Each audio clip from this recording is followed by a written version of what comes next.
Well, good evening, everyone. My name is Bob Brescia. I have the privilege of serving as Executive Director of the John Ben Shepherd Public Leadership Institute. Well, the title of tonight's roundup is Public Service, Living in Glass Houses with the Curtains Open. And that phrase was taken from John Ben Shepherd's 1953 inaugural address as Texas Attorney General. As many of you know, John Ben had a way with words. His very expressive phrase indicated that as a public servant, he would conduct his personal and professional business in ways that inspire confidence. And now, ethics is actually a pretty simple field to get into because it's all about right and wrong. It's all about morality. The essence of what is proper and what is improper, what is appropriate versus inappropriate, and just doing the right thing. I'm going to ask each panelist to introduce himself and give, roughly a 3-minute opener, or however long you wish to speak, as long as it's around 3 minutes, on what drove you to public service in the first place. How do you feel about ethics and character, and any other introductory remarks you care to make. So we'll just go right down the line. So Mayor Turner, the floor is yours. Okay. Briefly, let me tell you how I got involved in serving my community. From an early age, my father taught me as a business owner, you have a responsibility to give back to the community that gives you a living. As a business owner, all of the people in Odessa come to my businesses, and that provides my living. So he says you have a responsibility to give that back. He modeled that. He served on the school board, served on the appraisal district. He was one of the founding members. So not long after I went into business, I started serving on the Chamber of Commerce, served 6 years on the Board of Trustees at Odessa College, where I was president for 2 years. And then someone approached me about running for mayor. It was a thing that hadn't crossed my mind, to be honest with you, but it was something after I prayed for a while and I took it to my family, decided that it was probably something that we needed to do. I enjoy serving as mayor. I think we have some of the best people in the world in West Texas. They have a drive that not many people in this country have anymore. As far as ethics, I think as public figures, because of what's gone on in Washington, some of the examples that he's given, and happen in other states, I think we have a inherent distrust. And I think trust is something that's earned. It's not just given to you because you're in a position. And I think that's something that we have to strive for and we have to work for very hard to keep the public's trust. If you say you're going to do something, do it. Don't say, well, I couldn't because of this reason. And so that's kind of the way I feel about ethics. Well, Dr. Brescia, thanks for inviting me to be on the panel. My name is Brooks Landgraf. I'm the state representative, and I'm very proud to represent Ector County, Andrews County, Ward County, and Winkler County in the Texas House of Representatives. And I'm particularly excited to be here because my wife, Shelby, who's with us this evening, are proud members of the John Ben Shepherd Leadership Institute Advisory Council. We've been doing that for a number of years and have really enjoyed our work with it. But speaking of John Ben Shepherd, I think he would be proud that we would be having this event, especially during a week where we're celebrating his life and all of his accomplishments and his contributions, not only to our community, but to the state.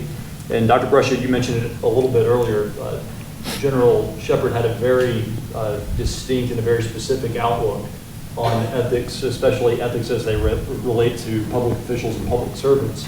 And I think, you were talking about the glass house.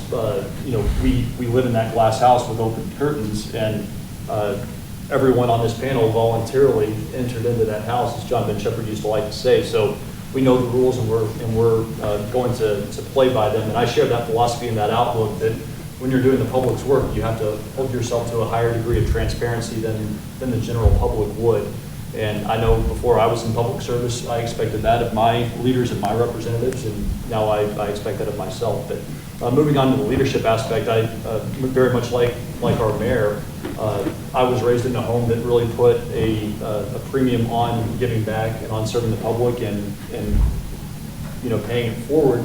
And and that's something that was instilled in me at a very young age. But I also have a very deep-seated appreciation for the way that Texas has governed itself over a number of years, and the conservative approach that we've taken that I think has made Texas the best state in the United States. That doesn't happen by accident. We have to continually foster that approach and that tradition, and I wanted to be a part of that tradition and continuing that so that Texas can continue to be a great place to live, a great place to work, and a great place to raise a family for future generations. Thank you. Thank you, Dr. Brescia. I'm Kel Seliger. For the last 11 years, I represented Ector County and 36 other counties in the Texas Senate. And the reason I got into government in the first place, and I was a small businessman in Amarillo and a local volunteer, and I thought that government ought to run like a business in operational terms and ought to provide service. It is, after all, a service organization when you distill down, which is one of the reasons why I think local government is one of the most valuable parts of government, the best way to learn, because you're not a long distance call away from your constituents. You see them every day, and they have expectations every day. You learn what it is to be a service provider. And so I served 2 terms as a city councilman, 4 terms as mayor of the city of Amarillo before I ran for election as a state senator when George Bush made my predecessor the ambassador to Sweden. And we think about things like this because a lot of people's public service will not be defined by their intellect or their accomplishment, perspicacity, insight. It will be by their ethical behavior or the lack thereof. It's what stays with you and what will define one's public service. It is our obligation, as Brooks pointed out, not simply to meet some standard of ethical adequacy. If we are not exemplars of ethical behavior, we with the public trust, why should anyone be? Why should anybody behave ethically? And so what we do in my office, we have 2 people designated for ethics oversight. And so every time I get on an airplane or go to a function, they review whether it meets the rules of ethics in the state of Texas and whether it's an honest thing to do. And if the people in this district knew I was going this place or the other, would they approve? And it's worked really, really well. Well, good evening. My name is Jerry Morales, and today I'm the mayor of Midland, Texas. I was born and raised in Midland, and it's an honor to be serving my community as mayor.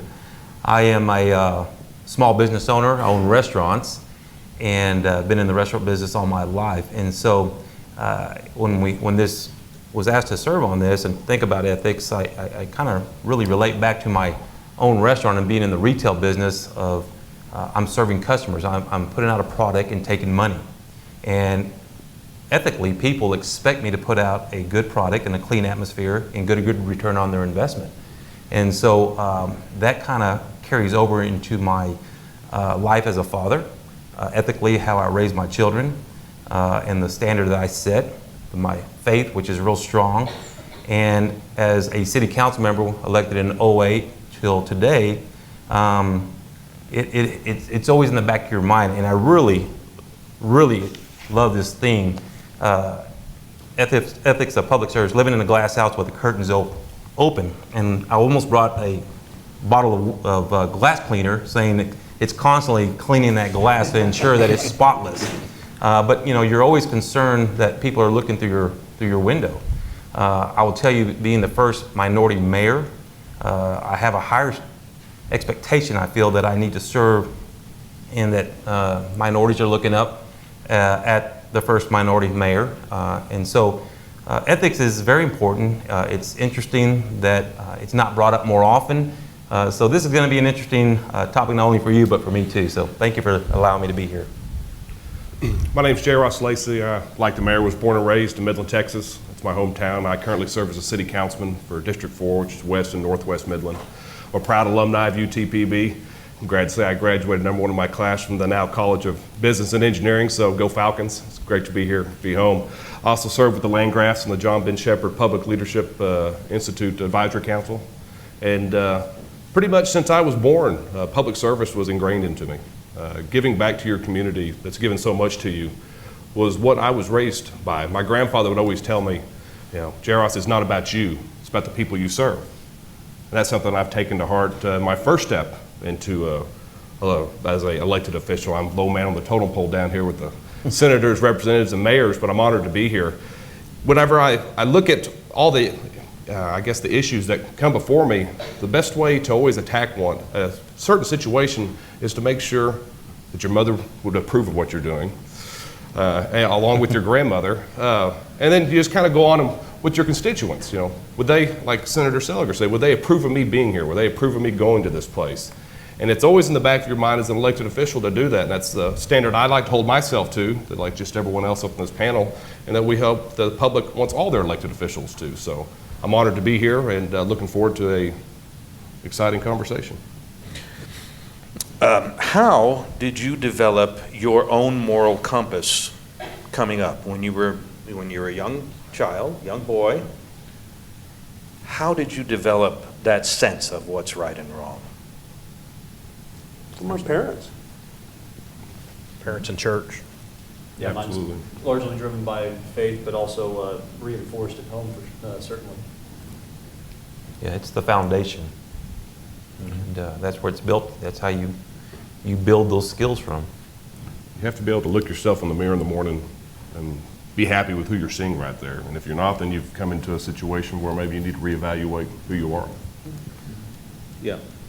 And I think you also, within your own family, and not your immediate, but aunts, uncles, cousins, you see the good and bad of your family members, and I think your parents kind of point those out sometimes, saying, don't be like that. That's not right. That's not how you should act. So, you know, it's that foundation. In my house when I'm growing up, I always knew there was a line that I didn't want to cross. I don't know how that line got there, but I knew that line was there. And so that's something we've tried to instill in our kids, that it's easier to learn a lesson by watching someone else, because lessons are going to cost you money, they're going to cost you pride, or they're going to cost you even more than that. And it's So- easier to watch someone else and learn that lesson there. There was a famous psychologist, Viktor Frankl, who said, you know, between stimulus and response, there is a space. And in that space lies our ability to choose, and therefore our measure of freedom in that choice. Some people's response to stimulus, there is no space between, and sometimes some pretty bad things happen because of that. So my question of the officials here tonight, public servants, is, in your minds and your everyday actions, and certainly when you're in the legislature and you're trying to work things out with others, there is a bunch of stimulus, and the mayor's included and the councilman. Are you aware of the extra step that it takes sometime that perhaps we as private citizens, you know, we don't think too much about before that response comes? Are you aware that that kicks in to where, you know, it's a deliberate thinking on your part to say, what's right for Texas? What's right for Midland? What's right for Odessa? Well, I think as leaders, you're charged to have a vision. Because when you become a mayor, I can just speak for being a mayor. You have to have a vision of what you want your city to become, or where we can improve the areas of our city. And part of that is your vision, but you also have to be able to touch and get with your constituents to understand what their vision is. And I think that's one of the things that I've talked about, is nothing scares me more than a city council without a plan. You know, just because on a local level, that becomes pet projects if we don't have a plan, a long-range plan, something that you can see. Because many times, I'm gray-haired, I don't know what the younger people want. You know, things we put in the city, I never would have thought of. But we've had younger people come in and say, this is what we want to see in our city. And I think, you know, for me, that's one of the things we really strive for. Yeah, I think I've never really thought about it in that, you know, in recognizing what's in that space between the stimulus and the response. But I think speaking from my experience, yes, you do stop and try to answer that question. And in a lot of cases, it's you're better informed on it than in other cases. I know, having gone through a legislative session earlier this year, there were a number of issues that I became exposed to in the months leading up to the legislative session, because there were certain issues that were always on my constituents' mind, that were on the voters' minds, and they were brought up time and time again by people from all over the district, different communities, different stations in life, but there were several constant themes. And then there were other issues that weren't brought up at all, in the months leading up to it, or certainly not on the public consciousness. And so those are some areas where you have to, fill in the blanks and take what you did learn on other issues, the things that were said, and see how that can be applied to what was not said. And sometimes you have to connect those dots, and then you constantly find yourself asking the question, well, is this good for the state? What is this going to do for the future? What's this going to do for us, in the very near term? But those are questions that you have to ask, and sometimes you have a limited data set to answer those, but you do the best that you can. Yeah. The way you, go ahead. No. The way you describe the process, Dr. Brescia, I would argue that's all that we do.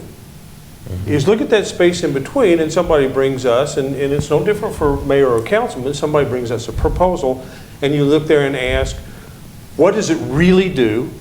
Who does it affect? Who does it benefit? Who does it hurt? What does it do about the equality of treatment, and where's the self-interest involved? And that's what we do all day, every day. And I could give you example after example of things like that don't meet.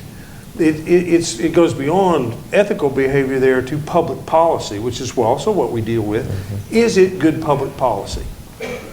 Yeah, I don't know that I would add much more to that. It's this position, and I was thinking about even just taking it further back, and all of the boards and community involvement I was in, president of Hispanic Chamber, that carries over, but it actually starts back then is what I was getting to, and what you learn in carrying that role.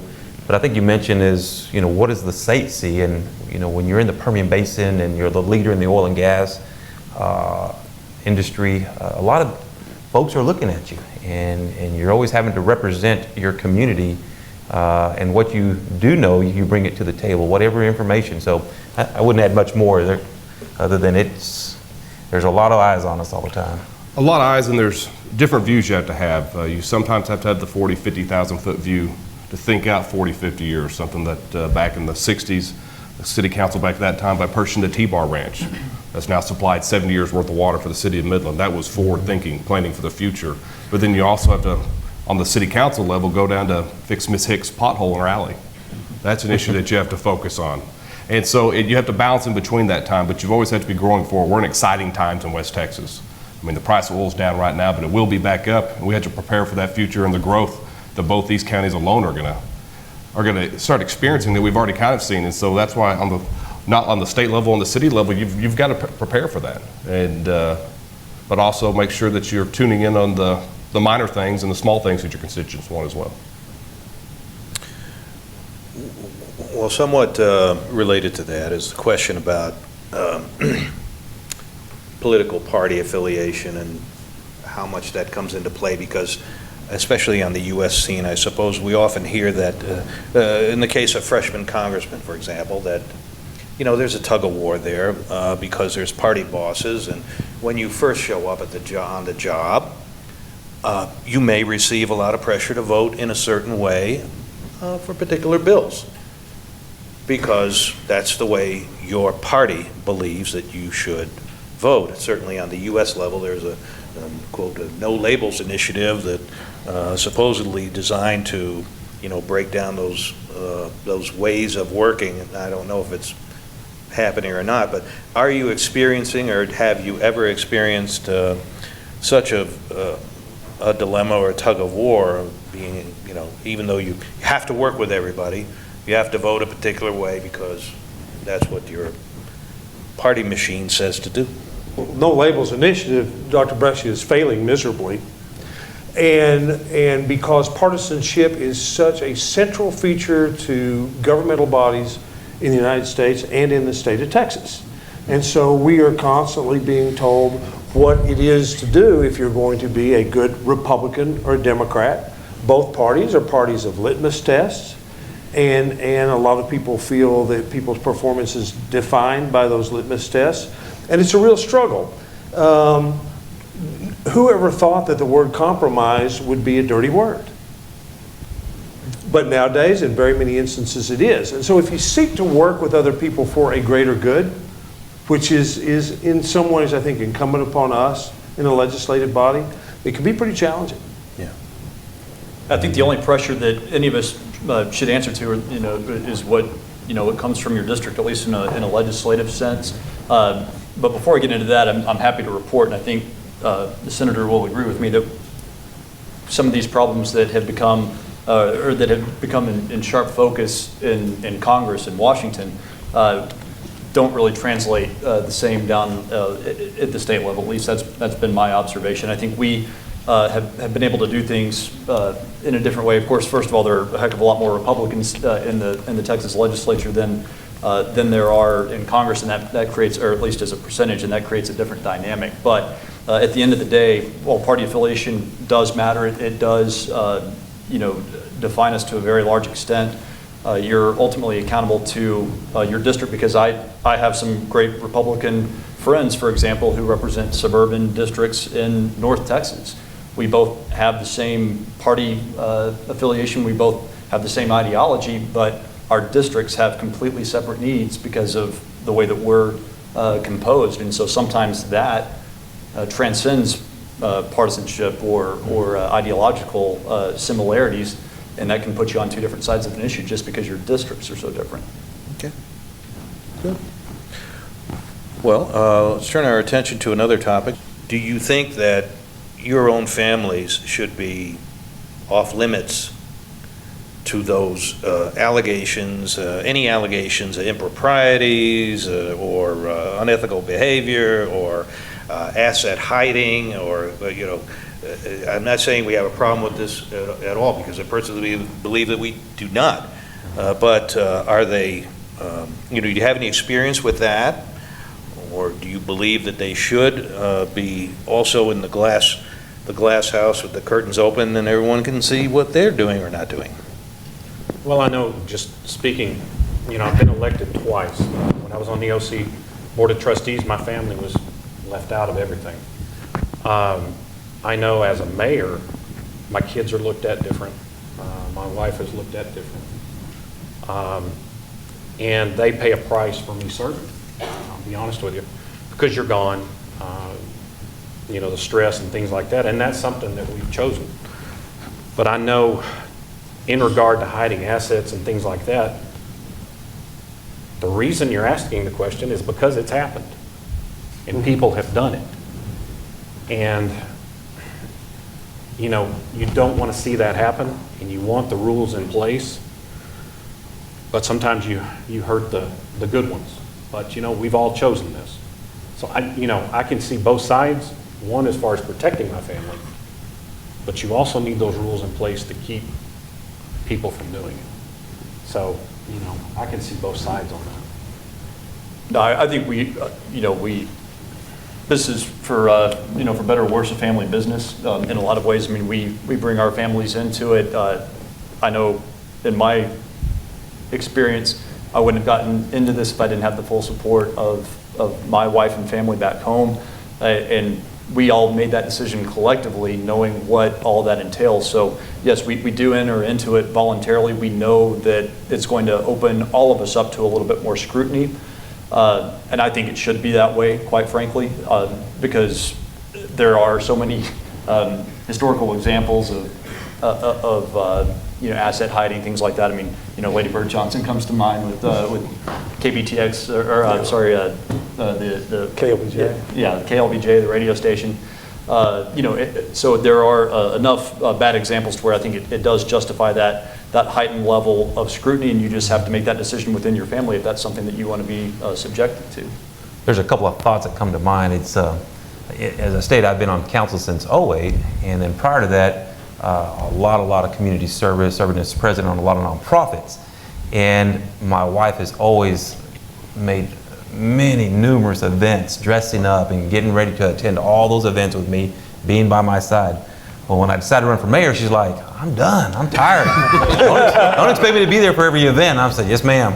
But then I have to come back, and then I have to go, I'm sorry, but I need to report your income from your job on this special form to the state.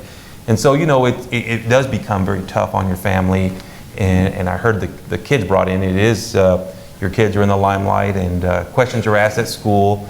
A lot of questions are asked of my wife at her job about, what does your husband say about this subject?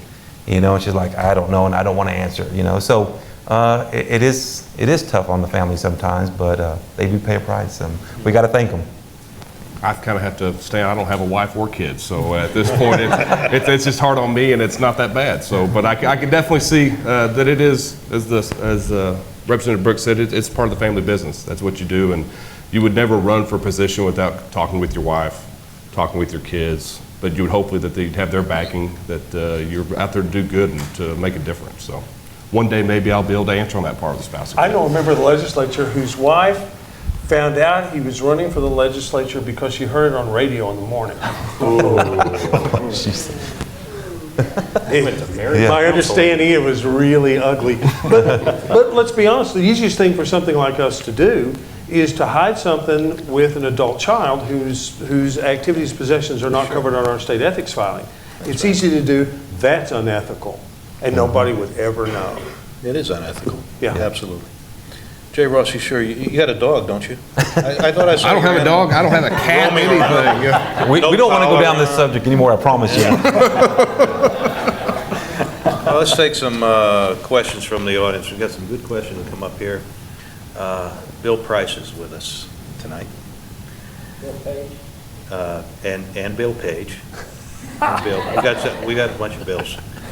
The popular TV show on Netflix called House of Cards. You all know the House of Cards? That's good. House of Cards. I love that show. It's all about politicians. How realistic do you think the behavior is of those government elected and appointed officials? How realistic do you think it actually is? I haven't watched House of Cards, so I'm going to You're fast. defer to my friend. Yeah, on Netflix, Shelby and I watch Orange is the New Black, so I haven't. I've watched the first 3 seasons and eagerly await the 4th season that starts this winter.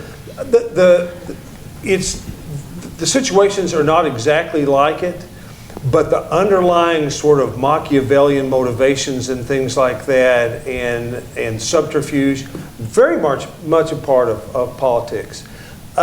Quite personally, I don't think I'm smart enough or subtle enough to stay up with that sort of thing, and so I don't have a lot of experience with it. But I've seen a lot of people being misled or trying to mislead other people to get things done, and things like that. And they're simple things. In the Senate, you have to have 19 votes to take a proposition after it's been in committee and get it to the floor. And how many times have I seen somebody come up to another member and say, I've really got my votes, I just want your name on there, I've got my votes, when they've got 14. Once again, really not entirely honest and ethical. But there's a lot of House of Cards that is in there, particularly the interaction of the spouse, who is equally ambitious and smart. There's a lot in there that rings true, but a lot of it's over-dramatized as well. Am I aware of a situation where somebody would cause the death of somebody else? As much as we know people we would love to shove in front of a subway car. Shove in front of the subway car in Midland. As long as we clarify that. No, we haven't seen. We're holding this event in Midland next time, so we can talk about Odessa. I do love House of Cards. I think it's an awesome show, but it's Hollywood. And it's to get people to watch it. But from my little bit of experience in politics, I mean, you definitely have to do some wheeling and dealing to get votes sometimes. If it's an issue that you're passionate about, you have to do that. And so, kind of in that sense, that it's kind of like the same. But I like the senator said, we don't set up to kill people or do things like that. But it is an awesome show. Wheel and deal is one thing. Misleading somebody, even a little bit, is not. Yeah. By the way, the zipper stuff in the House Cards, Haven't seen any of that. I know some of it goes on, but that I haven't seen. I gotta see this. Zipper stuff. Good. Well, here's another question for you, and I'm sure if I don't ask this question, Mr. Page is going to be all over me like a cheap suit, so I'm going to have Who to. gave him more than one card? I'm telling you, it's tough.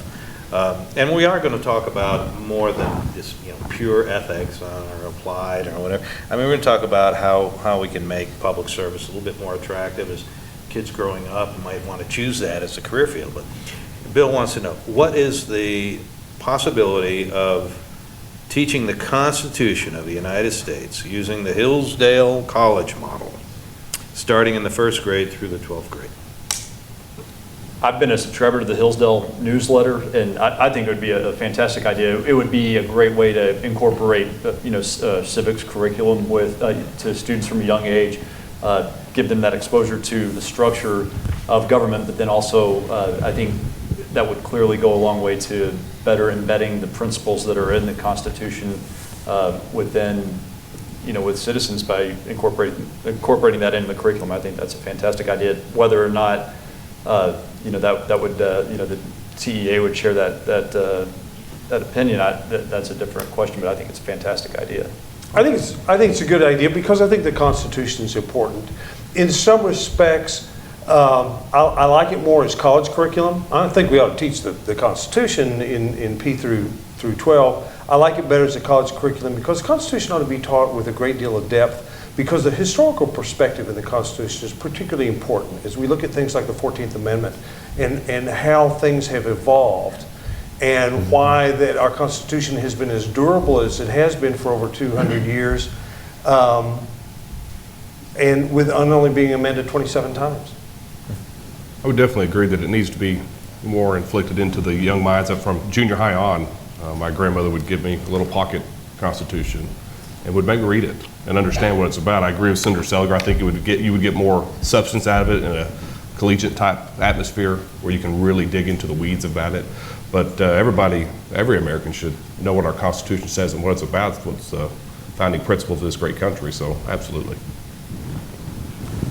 Well, I have to do the Kevin Spacey double knock on that one too, because I think that's absolutely essential to grow up and learn more about those values that the Constitution belies and tells us all about.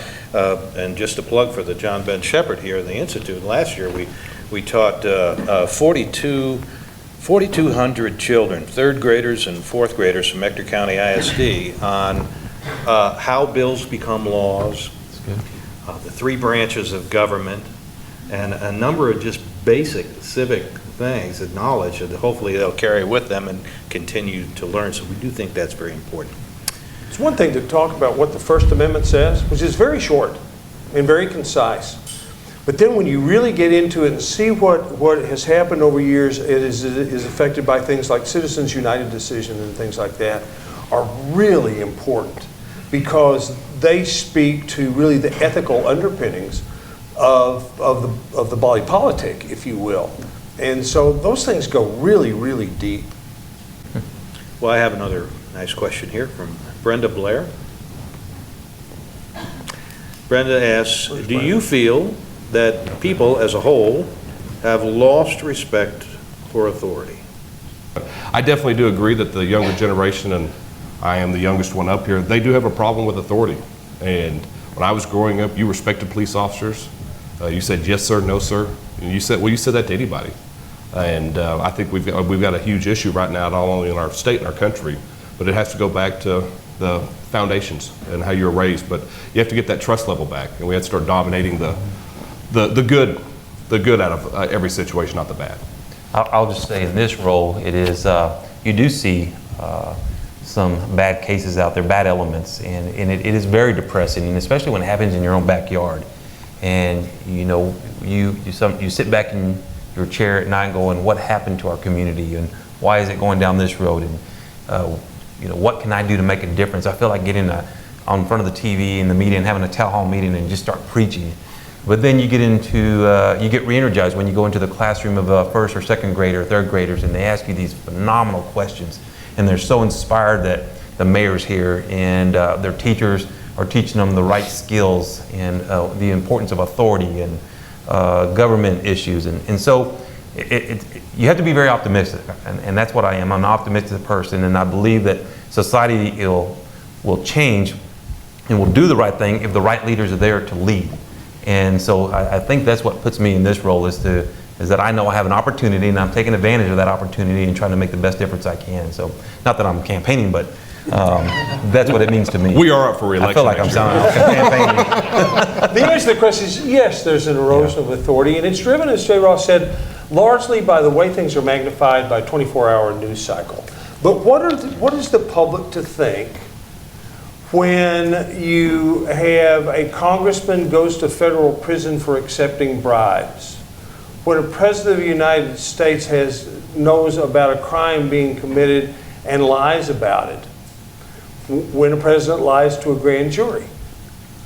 It may get blown out of proportion. That being said, we must always question authority. That is not a lack of respect. It's our obligation, because authority should be derived, in our system, is derived from the citizens. We should always question it. I like that. Okay. Well, next, I think I will ask you all a question that I ask of every distinguished lecture participant that we get at the Wagner Noel. Beforehand, I ask 5 very powerful leadership questions, and one of them is the following.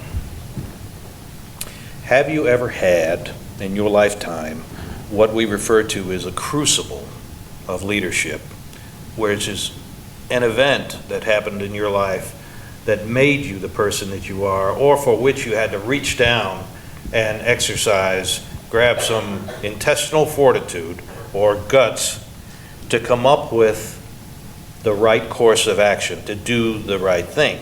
Sometimes these events, rare as they are in everyday life, form us as people, and I certainly can I've had several of those here and there in my own lifetime. So I ask you, have you had one? If you want to share it, you can certainly share it. But to talk to what leadership guru Warren Bennis has to say about the crucible of leadership, which is as I described. I think one of the most important things, especially for our younger people, if they're wanting to get into local politics, whether even on upstate and then federal, is to serve on as many committees and as many boards as you can, because you learn a lot there. I was serving at a church that we went to previously. Was friend with one of the ministers and found out he had a moral failure. We were getting ready to bring him into the meeting to let him go. I was chairman of personnel at that point. The pastor who lived next door to him said, "I can't do this," and handed me the file. And at that moment, you're looking at a friend, but you have a responsibility that is above that friendship, that you have to do what you have to do. And that was one of the times when I thought, as a leader, you've got to be prepared, because, whether it's in business or whether it's city government, things are going to happen, and you've got to take a stand. You better be prepared for when that happens. Don't let it happen on the fly, because that's when mistakes are made. And you have to say, if it happens, I'm going to stand up for it. And that's a decision I think we make every day, to be moral or to be immoral. And because, you see it in so many different areas. And, our society seems to thrive on it. It's just gasoline for the 24-hour news cycle if something happens. And I think it's a choice you make every day. As far as a crucible is concerned, the first thing that comes to mind is, there are probably a few other examples, but the one that I'll discuss is when I was a freshman in college at Texas A&M. November of my freshman year, of course, there was the old A&M tradition of building a bonfire during the fall semester before the annual game with the University of Texas.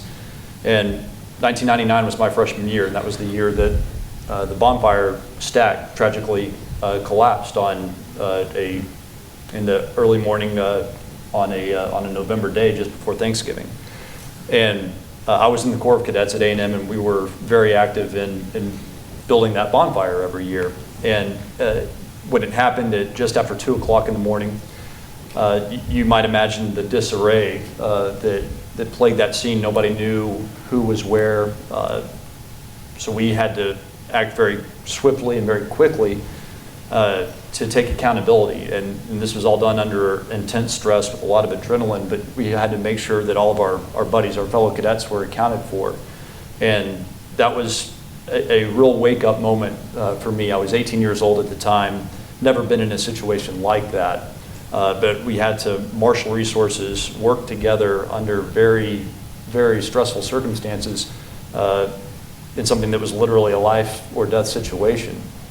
And I think we all know how that story ended. It could have been a lot worse had we not banded together to take action when we did. But the reason why I mentioned that story is because that was a crucible in my life, because nothing was really the same for me after that. I realized, it was kind of a coming of age event for me personally, but then I realized everything that we do in life has consequences. Everything that we do in life, somebody, whether you know it or not, may be depending on you to come through for them. And it may be somebody that you know, somebody that you love, or it may be somebody who's a complete stranger.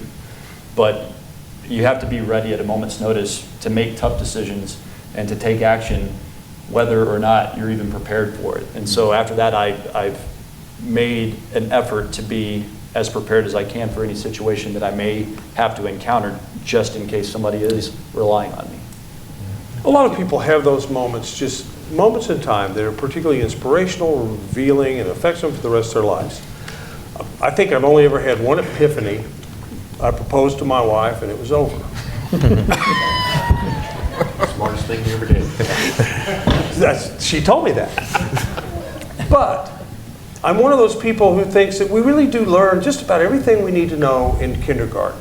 And then life is applying those lessons to situations as they come up and change. And for all of us, every day is one of those situations where we draw from past experiences, or we learn from examples, and we take that forward. And so we end up in the place that you're sort of talking to, that conclusion. But for me, it's more processed than epiphany. Yeah, I'll just kind of share a personal story that I share with a lot of young professionals, and it's getting balance in your life. And I found myself as I was progressing with my business, having 5 restaurants. As you heard, a lot of nonprofits. I think at this time I was actually on city council and wanted to be on more boards and never knew how to say no. Wanted to keep opening more restaurants, had a young family, and you finally got yourself to where you're not fully committed to anything and making mistakes and putting yourself in a deeper hole. And then you finally have a rude awakening because you're so tired and you're not performing at the level you should, and everything around you is failing. And you finally go back to what's always been there for you, and that's your faith. And so for me, it was a men's church group that got behind me and said, you got to have balance in your life, and you got to know what comes first.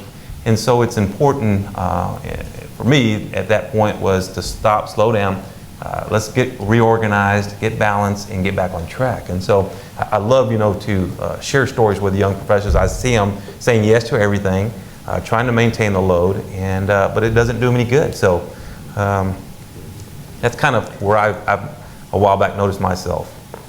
I can think of one moment in my life back when I was actually in 6th grade. I was 12 years old, and that was the 3rd year that I was the Jump Rope for Heart fundraising champ. And I'd go around and ask people to raise money, and the person that always won got a bicycle. Well, for the previous 2 years, I'd always given the bike away. My parents had bought me a new one, and so I'd always give it away. But in 6th grade, there was this young boy named Trevor, and he was in 1st grade, and I spent the whole year teaching him how to read. And then at the end of it, I won the Jump Rope for Heart again for the 3rd year in a row, and then I gave him a bike at the end of the school year.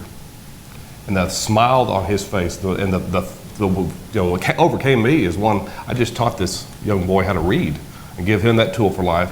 And then he got a bike, which gives you the joy of a child. And so I haven't really had anything, life-changing other than just what you go through. I agree with the mayor, you can run yourself thin, say, and I have the same problem not being able to say no to boards and everything too. But, that's whenever I did that back in 6th grade, I knew that giving back and helping people is what I wanted to do. And I guess that probably helped set the foundation to where I am now, where I'm going. All right, well, thank you. And we have a little bit of time left, and I think in that time, we'd probably be well served to, we're going to talk about public service. I have one more question, and then if you could formulate your closing statements, if you would like to give a closing statement, and then that's it. So, with respect to public service, how can we make it more desirable for the youth of Texas today? Would you have any examples that you can cite that would, kind of entice people to enter public service, be career politicians, study political science, do those types of things, so that we will have the same crop of people that like yourselves, that are highly ethical public servants, very knowledgeable, and very service-oriented? How can we do that? Why am I always first? Because you're so smart. I got you, Mayor. You go ahead. Yeah, I appreciate what the comment about the Constitution, going into your schools at a young age. I think that it is about education these days. We're lacking. We have challenges, and we really have to hit those kids at a young age. So whatever we can do in the foundation of our education, get them started there. As they get older, I really appreciate all the leadership classes through our colleges and universities, our cities, that they put out there to attract the young professionals. I know for a long time that was Midland's goal, was to attract young professionals back to Midland, and we succeeded. And we're flourished with young professionals just like Jay Ross. And now the next step is having programs in place and having these committees ready to prepare them for the future. And I always tell them, I said, I'm only going to serve so long, but you are the future of Midland. You have to get involved in these boards and these commissions. You have to understand the leadership that you play today for the future, for your family, because we'll not always be around. So what do you want your community to look like? As we're having comprehensive town hall meetings, be involved and be engaged and bring your ideas, because you are the future and it's going to be your community, and where do you want it? So getting actively involved, I guess. I agree with the mayor. The mayor is very fortunate to have two very young councilmen on his council that are very full of energy and go out there. Sometimes we probably give them headaches, I don't know. But it goes back to, showing, one, that the younger generation that you can step up at a young age. And I can remember whenever I decided I was going to run for council, our former mayor, Bobby Burns, I was president of the Young Republicans at the time. And he came and he told me, he goes, whenever I was on council, he goes, if you want something done, it's going to take 5 or 6 years for it to finally, and I'm realizing that, government just does not move at a very fast pace. It takes a long time to go through the process. And he looked at everybody in the room, he goes, what do you want your Midland to look like? Because you have to start today, because it won't get in motion for another 5 or 6 years. And after he said that, I kind of sat back, and I wasn't real happy with the direction of my city. We were going through the boom. I didn't feel that children had the same quality of life I did growing up in Midland. And I felt the only way to change that was to step up to the plate. Everybody always says, when's the younger generation going to step up and take charge? Well, I think we're starting to see that now. But you also don't need a room full of just young elected officials. You also need some that have been there, that have been tenured for a while, to explain, to have some institutional knowledge. We've got Scott Dufford on our council, who's been there since Noah came across an ark. But he has a lot of knowledge that helps us, that, well, what did you do 10 years ago? Why did you make this decision? And so, it starts at young, that you can be role models to the people that show initiative, to be leaders, and have them get involved in nonprofits. Giving back to your community is the best way to buy in to the future. And that's how I feel. I think that's the essential element. We are obligated to give back. Quite frankly, there's plenty of people who want to get into politics and public service. It's why they want to do it that matters. And there are lots of good reasons there, and it can be people really love public policy. In my case, it was a particular purpose because I thought government ought to act like private business. It's those people who want to get in there for self-aggrandizement and self-enrichment that are the real problems. And I think Brooks will tell you this, that in my case, we both came out of the private sector when we were elected to the legislature. The day you show up with your name on the door, automatically you are so much smarter, better looking, and have better hair than you were the day before. And make no mistake, that really sways a lot of people. It can be an ego-satisfying situation if you let it, and there are people who are there for that reason. And so it's it's not so much that I'm determined to get a bunch of people into government, it's to get people to think about what government can do for other people, and that's the reason to get into it. It's the motivation more than just simply the inclination. Yeah, I agree, Senator. That reminds me of a story. So we're, as y'all know, we're in the ranching business, and we were working cattle at the ranch last month. And it was kind of toward the end of our shift, and I was drenched in sweat. My hands were bloodied. I'd been kicked in the shin about 12.5 times by calves, and I finally got knocked over by one, just almost out of pure exhaustion. And as I was sitting there looking at my bloodied hands and drenched in sweat, I thought, this is not, although I'd been accustomed to this for my entire life, this is not the image that most people have of what it's like to be a cowboy, right? Or to be in the ranching business. I mean, a lot of people just think of the clean white Stetson, riding on a horse, out on an open range. But that's the mythology that goes around it. That's the glamorized version of what it's like to be in that line of work. But the reality is that you're down there in the dirt being kicked around. And I think public service is a lot like that. I think to the outside world, sometimes you do look like you're just, there sitting high on the horse wearing a nice Stetson. But in reality is if you're doing it the right way, it's just a lot of hard work. And you're down there on ground level with a bunch of dirt under your fingernails, and there's nothing really glamorous about it. So I think we do have to find people. We have to make it, I don't know that you make it attractive because you don't want to dress it up and attract the wrong element to it. Yeah. But you have to expose young people to find that the reward for public service is the hard work that you put into it. And you have to understand and realize that the fruits of your labor might not be realized for years, or maybe even after you're gone from the earth. But you have to have that servant's heart to do it, and you just have to find the right people and expose them to it so that they'll be motivated to make that difference themselves. And I think one of the things we have to, as leaders, we need to bring the young people in. We need to let them know about what's going on in city government, because too many people get so cynical because they see brief snippets and think, well, look what they're doing with our money. And that's one of the things that we're trying to do, is get people involved. Because to be honest with you, as an elected leader, I stand on the shoulders of those that came before us. John Ben Shepherd's a perfect example. A man who, when it came to his end of his life, things were better because he lived. And that's what we need to do as individuals. When you get to the end of your life, were things better because you lived? And I think that's what we ask as public officials. When we reach the end of the terms, we have term limits as mayor in Odessa. When I reach those 8 years, is Odessa better? And that's one of the things that we have to instill in the young people. If you don't like something in your community, get involved. Get involved. Come to the meetings. Let us mentor you along so that one day down the road, you can replace us. Because that's what we're doing, is just trying to find someone to replace us down the road and to make a difference while we're here. We have in my office in Austin what we call the intern farm. And, and we generally have 3 or 4 interns, and some colleges do great things with their interns and pay stipends and things like that. And the goal is, not only do we have work for them to do, but to expose them to that process and explain to them what the responsibility of our office is. And there have people who worked in my office who someday are going to be in elective office, and they're going to be very good at it and very dedicated to it, but mostly they're going to be dedicated to the communities from which they come and the people who live there.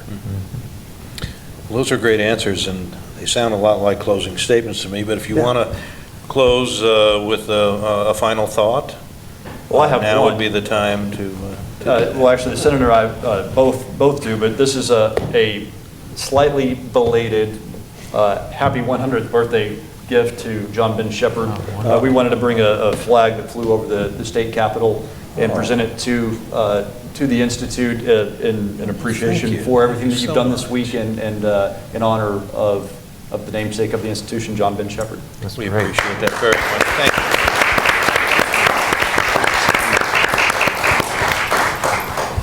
I can't top that, doctor, so Well, that's He'll great. give you a free subway pass.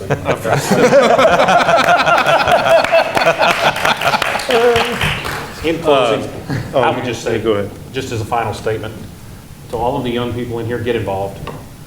You get so much more out of it than you put in it. You know, as a businessman, it cost me money to be the mayor because I'm away from my business. But the legacy that you leave behind is wonderful. And knowing that you contributed to make your city better. I encourage everyone to get involved and run for office. Yeah, most definitely. Good for you. Anybody? Okay. I just want to thank you for being here. Happy 100th birthday to John Ben Shepherd. He's an unbelievable individual to look up to, and I would echo Mayor Turner's comments. There's some young people in here. There's ways to get involved at UTPB. Join a club. Be president of your club. You know, I was the president of the Falcon Financials. It was a real fun club. But that's getting involved and bringing it back, you know. And if you need a mentor, reach out to one. Reach out to an individual that's been there and done it. I've had to do that. I've had my mentors in life, and they've made me a better person, made me a better individual. And I've had my first time, I've had a couple people come and say, hey, will you help me out? Well, can we have a dialogue back and forth? And that's where it starts. You know, Mayor Morales has said it, the future of tomorrow is sitting in this room and sitting around this whole state and country. And you're gonna have to step up to the plate sometime. The Mayor Turner is correct, it does financially strain you. You take your time away from what your livelihood is to give back to your community, but it's well worth the sacrifice because a better Midland tomorrow is well worth the effort I put in today. I know Representative Craddock would have been here, and you've seen how long he's been in office. You get hooked. It's an exciting because you're making a difference in your community or your state, and so it means a lot, and it touches your heart that you're able to help others. So I congratulate these legislators because they work hard. Yeah, absolutely. The history of the state of Texas is the history of leadership. If you think about it, we're defined in our history as that of leadership, whether it's Sam Houston or John Connally or George W. Bush or John B. Shepherd. And we are judged on that scale of leadership, ability, and dedication. And it's a good one, and it's an honor to be here and to talk about it in that context. I talk in schools all the time, in places that aren't schools. And what I tell people is, we have the government we deserve. Not nearly as many people vote as complain and find fault. And I find that a travesty. It's America, and they have that right. And I think, I hope young people get involved. The first thing they ought to do is invest one of the most precious things that we have in this country, and that's their vote. And I think that's extremely important. Very important. Well, I would like to thank at this time all of you, especially for showing up, your participation and your leadership. We really appreciate that. And please come to our other events as well. And finally, to thank our panelists, because you know, they work hard and they come to these things and nights and weekends and to give you a sense of what it is to have a high degree of ethics and character, and they're extraordinary public servants. And we've seen many of them. These are the cream of the crop. They're really doing a fine job for the state, for the community, and for all of us. So please join me in thanking them for their ethics and their leadership.